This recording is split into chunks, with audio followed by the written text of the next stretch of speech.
Rais wa Marekani Donald Trump ametangaza mbele ya bunge la Marekani kwa vita na Iran vimekwisha, huku akisisitiza kuwa hana nia kusitisha mzozo huo kwa haraka. Rais huyo pia amejaribu kuimarisha hoja yake kwamba hahitaji idhini ya wabunge kuendelea na operesheni hiyo ya kijeshi. Katika barua aliyowasilisha kwa viongozi wa bunge Ijumaa Mei Mosi, wakati ukikaribia mwisho wa muda wa kuwasilisha taarifa kuhusu vita hivyo, Trump alisema hakuna mapigano yote yaliyotokea kati ya pande hizo mbili tangu kusitishwa kwa mapigano. Ameiambia Congress kuwa mapigano yalianza Februari 28, 2026 yamekamilika.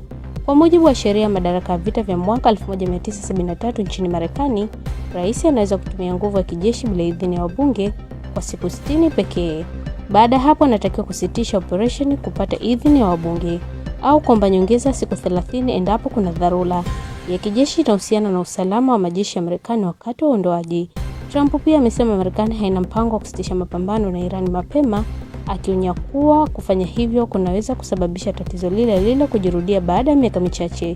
Wakati huo huo, shirika la habari la IRNA liliripoti kuwa Teherani imewasilisha pendekezo jipya la mazungumzo na Marekani kupitia upatanishi wa Pakistani, lakini Trump alikataa haraka pendekezo hilo.